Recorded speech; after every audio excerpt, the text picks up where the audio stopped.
Is this thing on? It is.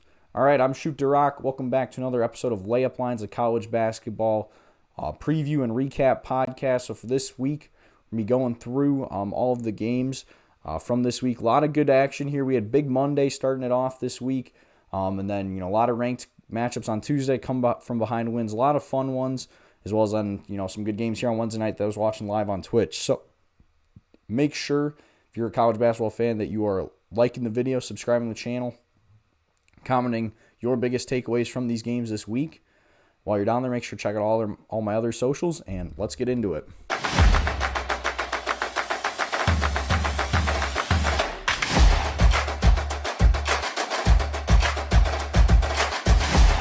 So we start here on Monday with, like I mentioned, we had the first big Monday of the season, and Arizona remains undefeated, takes down BYU at the Marriott Center in Utah, 86-83, behind 29 points from Braden Burries. Just another outstanding game from him, but really what did it in this one was his block at the end to save the game. Arizona was up big late, not up big, but should have won the game comfortably, and then all of a sudden BYU comes back, makes it a game down the stretch where a couple turnovers, maybe a missed call or two, go in Arizona's favor. Gives the Wildcats, or gives BYU life, lets them back in. They have a chance here to score a layup, to tie the game, or not even tie the game, take the lead. But Braden Burries comes from behind, gets the block. Just great defense from the Wildcats down the stretch here in this one. So like I mentioned, Burries the leading scorer with 29. Jaden Bradley also with 26, shooting 10 of 15 from the floor with 3 assists to go. That did have 4 turnovers, but 2 steals. So just this Arizona backcourt, that's why I'm so high on this team, because it takes, really good guard play to win in March. And right now they have that in Burries and Bradley. And all the talk going into the year was about Koa Pete, how he was going to be the stud freshman. And he's kind of been overshadowed by Braden Burries as of late. But Pete still, with 10 points. Ivan Karchenkov also with 10 points for Arizona. So they really just do it, both, in the front court and the back court. On the BYU side, AJ DeBansa, obviously, he had goes for 24 points, granted, took 24 shots and 1 of 8 from beyond the arc. So not his greatest game, definitely did struggle a little bit. But Richie Saunders and Rob Wright picked him up a little bit. Rob Wright also not a great game, but did hit some shots down the stretch. But yeah, Sanders the leader with 18 on 11 shots. And then Kennard Davis also had a really nice game with 15. But BYU comes up just a little bit short. Like I mentioned, this was one, they played them really tough. They could have definitely just kind of mailed it in, accepted that they lost here at home, but they battle late, try to come back, but just not enough. Arizona, more fast break points, more points in the paint, just kind of led their will offensively, like you're seeing there. Led for 79% of the game, led by as much as 19 in this one. Let BYU back in it, but they end up holding them off. Then we move on to Tuesday, where we had another really good contest between top-ranked teams. The third-ranked Michigan Wolverines hold off Nebraska 75-72 at home here in Ann Arbor. And this is one, it was really, kind of back and forth. People thought Nebraska was going to get blown out, as you can see there by the graph. Michigan was up early, but then Nebraska, had leads at points in this game, led by 2 at the half. I'm sorry, that's the win probability. That's not even I was going to say, I thought Nebraska was up for more of this game. Yeah, Nebraska was up in the first half, led at halftime. But Michigan, held in it, ends up coming back, winning the game. Trey McKinney had the game-winning layup in the final seconds here to put the Wolverines ahead, and then they knocked down a couple free throws to ice it. So really nice win here for the Wolverines. But honestly, a lot of the talk here online and just on podcasts that I've listened to throughout the week is just about how impressed people are with Nebraska. Like I mentioned, they were a double-digit underdog coming to this one. They played them tough. Plus, no Renick Mass in this one. No, I forget their other top guy they were missing, but they were missing some really good players for Nebraska here. But then Jamarcus Lawrence stepped up. He went 4 of 9 from beyond the arc to score 20 points. He had 18 of those in the first half, I want to say. Just couldn't get it going as much in the second half, but really solid first half. Plus Price Sanford, who's been playing well for them, granted, did take 16 threes, but scores 20 points, hitting 5 of them. So nice game from him as well. And then Sam Hoiberg also with 13. On the Michigan side, like I said, it was just a whole cast of characters. No one really had a big game. Morez Johnson ends up being the leader with 17 and 12. Nice double-double for him. He did dominate this one, but Still, you throw in Ademar and Yaxel Lendenberg, both with 10 apiece. And then, like I mentioned, Trey McKinney also in double digits, coming off the bench, scoring the game-winning layup. So, nice win for him. Nice game for him to lead the Wolverines to win here. Like, this was a really nice battle from them. We'll see. They now have another big test here on Friday, heading to East Lansing, taking on Michigan State. So, I'll preview that one in the picks video coming out this weekend. But this overall was just like a really good game. Like I said, even though Michigan won, kind of Nebraska was almost the more impressive team, like showing that they can hang with Nebraska or hang with Michigan, as Michigan's just kind of blown out a lot of teams. As you see here, like Nebraska led for 90% of this game. Just Michigan found a way to kind of pull it out here in the end. Not really even that Nebraska blew it. It was just Michigan, hung in there, kept battling. Pretty even game both sides. So Michigan slightly more dominant in the paint. Nebraska the slightly better three-point shooting team. So yeah, pretty even game here. And honestly, like I hope we get to see these two teams again in the Big Ten tournament or maybe even the NCAA tournament. And then we'll stick in the Big Ten with the upset of the night. There was a lot of close calls. We're going to get to those next, but the one upset that did happen, Indiana hands Purdue their third straight loss, 72-67. Indiana is now 4-1 against Purdue at Assembly Hall in their last 5 meetings, and it was 19 from Lamar Wilkerson to seal the game for the Hoosiers. As you're seeing here, they led at halftime. They led the entirety of the second half. Purdue, came back storming late. Indiana kind of left them, left the door open for them, left them in the game with some turnovers, some missed free throws late, but ends up holding on behind, like I said, Lamar Wilkerson going for 19. Big game for him. Did take 18 shots.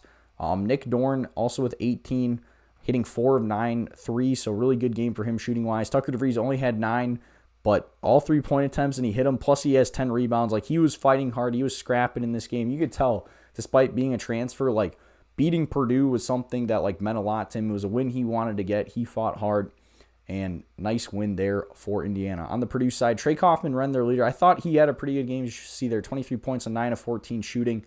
Did only go 5 of 10 from the line. That's, when you lose by 5, as you're seeing here, Purdue only shooting 53% from the free throw line. That's something that it kind of costs you and come back to haunt them. And a little bit it did here for Purdue, just considering, they didn't, just all around, Indiana had the better shooting splits here. Braden Smith also went for 14, but it took him 14 shots. Had 5 assists in this one, but 4 turnovers. So not the best game for Braden either. Like I said, he did play well down the stretch, tried to maybe will him back in the game, but Purdue just couldn't get the shots they needed to drop.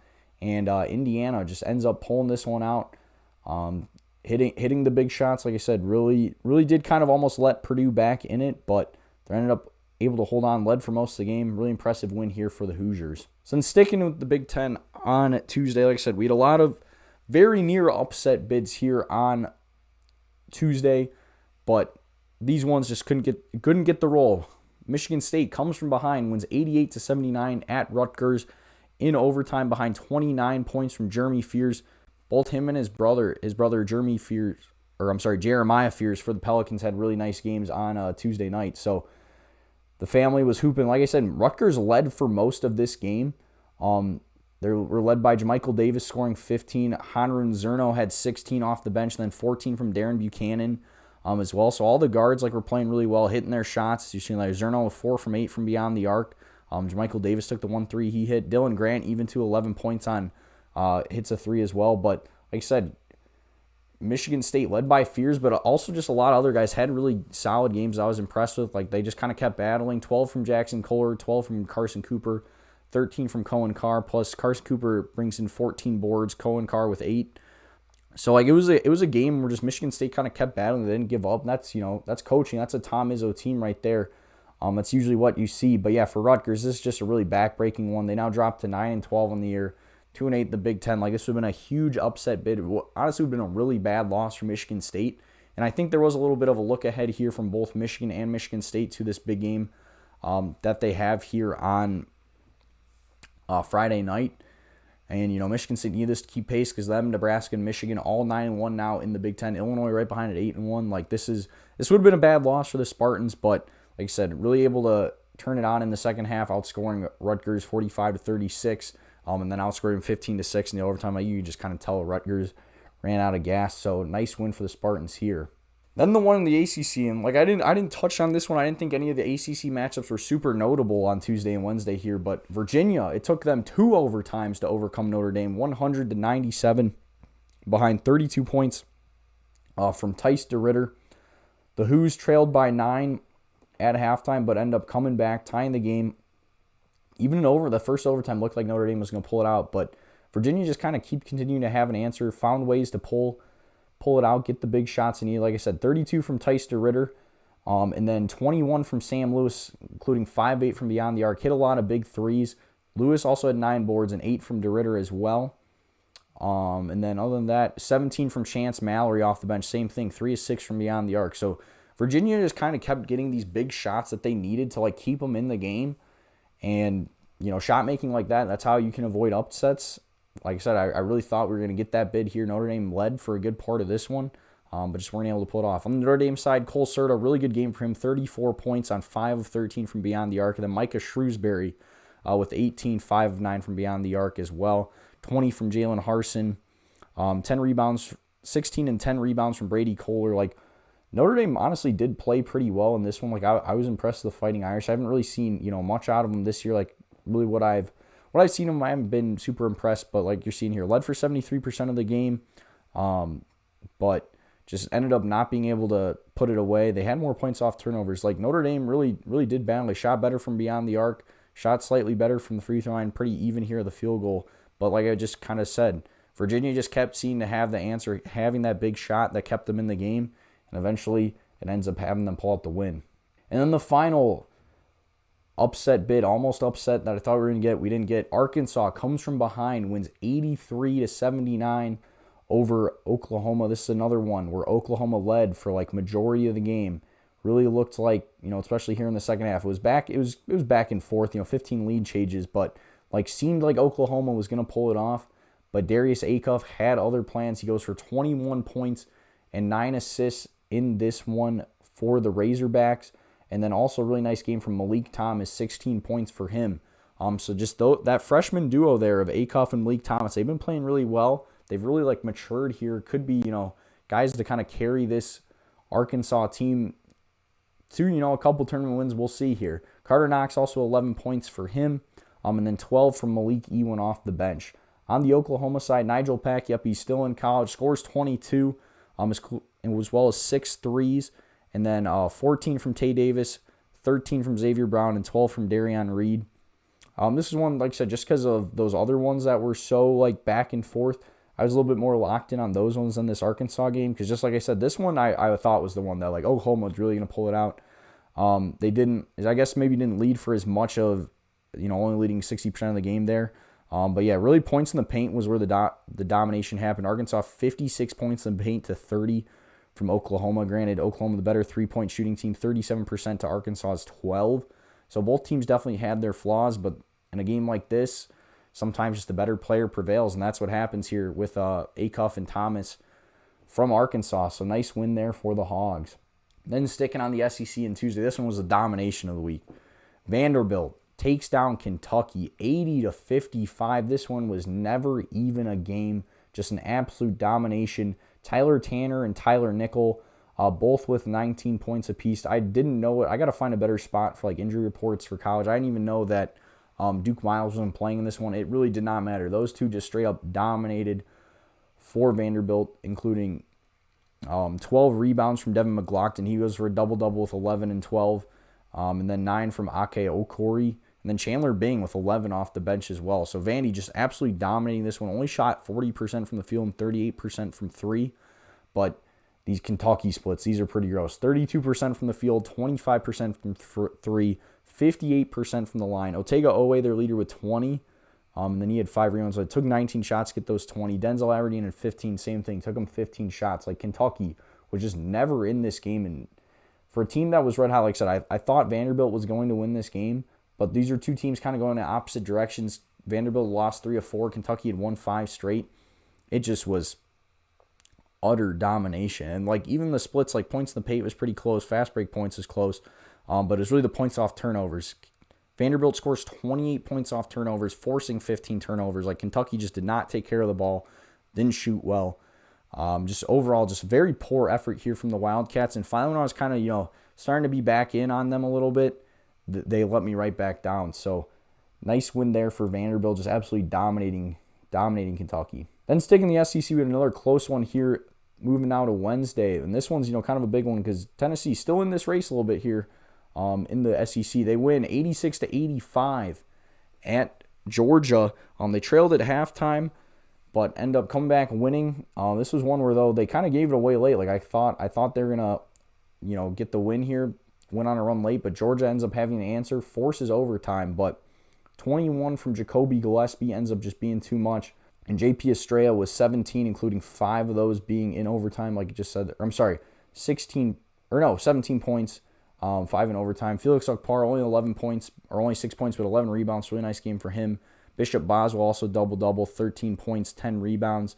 Nate Ament also with 19. He's been playing really well. Granted, did take 18 shots, but 2 of 5 from beyond the arc, so hit the shots he needed. On the Georgia side, 22 from Cannon Catchings, the leader for them, including 4 of 8 from beyond the arc, and 7 rebounds to go with that. Jordan Ross with double figures with 10, and then Marcus Millender off the bench, 19 points from him, hitting one of his 2 threes. So a lot of guys scoring for Georgia as well. They end up having the better shooting split, shooting 51% from the field to Tennessee's 44%. However, Tennessee better shooting team from 3, 39% to Georgia's 32%. So Georgia's like a sneaky team. You're seeing here now 4-4 in the SEC, but like this isn't an easy win. It was not easy to go on the road here for Tennessee.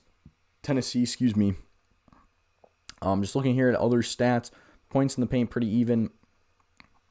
Fast break points pretty even. Georgia actually had more points off turnovers, but Tennessee, like they just kind of have the dogs. Like I said, similar to the Arkansas game. I think they just kind of have the better players who end up kind of showing up here. They're able to end up pulling out the win. Then the other Wednesday game that I'll feature here quickly, Houston wins 79-70 at TCU behind another big game from Kingston. Fleming's going for 27 in this one. Houston was up big, but then TCU cut it to a close game. Multiple points here in the first half and the second half, but the Cougars end up pulling away here in the end, getting the 9-point victory. Like I said, Fleming's the leader with 27, but then 23 from Emmanuel Sharp as well. So I thought it was a really good game from him. Milos Uzan also in double digits with 10 points. And then Chris Sinak, only 8 points, but 14 rebounds. Like definitely was feasting inside at over nearly half of Houston's rebounds as a team. On the TCU side, 18 from Xavier Edmonds and then 16 from David Punch. Were the two leaders. Edmonds also with 10 points there. Other than that, no one else really super notable. A couple guys with 8. TCU actually ends up shooting a little bit better percentage, 47-44. But Houston the better 3-point shooting team as well as way better free throw shooting team in this one. And this is, like I said, another one, just kind of the better team wins here. Like it's never easy to go on the road, especially in power conference hoops. But Houston, like they really did always feel in control this one. I mean, I was sweating the 8.5 or 7.5 spread a little bit. As you can see there, Houston led for 97% of the game, led by as much as 15. Pretty even the points off turnovers. TCU actually had more points in the paint. But shooting percentage-wise, yeah, like I mentioned, Houston better shooting team here. 9-23 from beyond the arc to 4-15 from TCU. So nice win there for the Cougs. Then we're going to go quick. We're going to call this the mid-major minute because we got to talk about a couple mid-major teams here that are just, once again, getting it done. Miami, the Red Hawks, remain undefeated. I'm going to keep talking about them as long as they're undefeated. They win 86-84 to improve to 9-0 here in the MAC behind 30 points from Ian Elmer. Once again, like every team is going to give Miami their best shot, even if, they're not the greatest team, like you can kind of see here with Massachusetts, 13-9 on the year, 4-6 in the MAC. But once again, Miami just finds a way to pull it out. But yeah, Miami remains undefeated behind 30 from Ian Elmer. Then we got to move on to St. Louis. St. Louis also, same thing, pulls out a nail-biter. They take down George Washington 79-76. Oh, this is where I'm thinking game winner. Robbie Avila goes for 22 and 7 boards. Yep, Kareem Abdul-Jabbar. He's hooping once again. You know his name 2 years ago from Indiana State. But he's hooping once again. Scores 22, hits the game winner. SLU remains a one-loss team, only an undefeated in the A-10. But George Mason's right on their tail. They get another win tonight as well. Want to feature them. They're now 19-2 on the year, taking down Davidson 60-52. Behind 19 points from Corey Mincy. This was one, as you can see here, like George Mason led pretty much the entire time, but Davidson played him tough. This wasn't an easy win for the Patriots. Like, they're kind of slept on here in the A-10 just because of how good this St. Louis team has been. But yeah, don't sleep on George Mason. Got to shout them out. Nice win for the Pats. So then just kind of quickly going through the rest of the scores from this week. Duke also dominated on Big Monday. 83-52 win over Louisville. 19 points from Cam Boozer in that one. Duke just the entire second half pretty much led by 20-plus points. For what I thought was going to be a game, was not even close. Real nice dominating win there from the Blue Devils. On Tuesday, UConn knocked off Providence 87-81. 19 points from Terrace Reed, but Silas Demery and Solo Ball also had nice games in that one. Talked about all these other ones here at the top. Alabama cruises against Mizzou, 90-64 behind 21 points from Latrell Wrightsell. UCF, sneaky underrated. They're 16-4 this year. They win 79-76 against Arizona State behind 17 points from Riley Kugel. Had a really nice game in that one. UIC, they're red hot here in the MVC, so I'll give them a shout out quick. They get a 76-74 win over Indiana State. 7 straight wins for them in the MVC. Marquette gets an 86-62 win against Creighton. Tough loss there for Creighton for any tournament hopes for them. Nigel James, the leader for the Golden Eagles, with 21 points. This is by far Marquette's best played game this year. And then Nevada comes back late to win 66-60 in overtime against Grand Canyon. Chuck Bailey, the leader for the Wolfpack, with 18 points. And then New Mexico, 89-61 win over UNLV behind 18 from Thomas Slav, Bruges, and late on Tuesday as well. And then Wednesday here, just to wrap up quickly, Florida just destroyed South Carolina 95-48. They were like doubling up the Gamecocks for most of this game. Thomas Hall, the leader, with 18. St. John's keeps cruising, a 92-70 win over Butler, with Ian Jackson, the leader, scoring 18 points. Cincinnati beats Baylor 67-57 with 18 from Bobo Miller's leading scorer. Iowa, fun one against USC. They win 73-72. This one was another one kind of going back and forth down the stretch there in that early winner. Tavion Banks, the leading scorer for the Hawkeyes, with 20. Bennett Sturts also had a really good game as well. Auburn beats Texas at home 88-82 behind 31 from Keyshawn Hall. I believe that's the high score of the night, at least here at the Power Conference ranks. Seton Hall back in the win column. They beat Xavier 86-68 behind 27 from Taewan Simpkins. Trey Carroll also been playing really well for the Musketeers. 22 points for him. Georgetown beats DePaul 70-61 behind 16 from Malik Mack. Utah State dominates Wyoming 94-62. Kobe King, the leader, with 20 for the Aggies. Wisconsin comes from behind. They're trailing, didn't score many points. I want to say they had like 20-something points at halftime, but comes from behind to beat Minnesota 67-63 with 23 from John Blackwell, holding off the Gophers there late. And then Miami takes down Stanford 79-70. Malik Renew, leading scorer, same thing.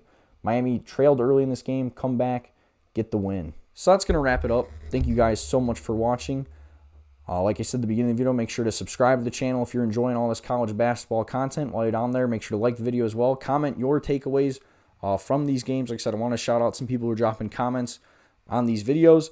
And as well as while you're down there, check out all my socials. That's, like I said, Wednesdays here, I do the podcast live on Twitch after watching a bunch of games. And then Tuesday nights, I've been reacting to highlights of games as well. Pretty late, but if you're a late night person like myself, definitely make sure to check that out. Plus then, you can get my picks on Twitter, Instagram, TikTok. Been posting pretty consistently on all those platforms. So you get my picks for those as well as I know when I'm live. So thank you guys so much for watching, and I'll see y'all next time.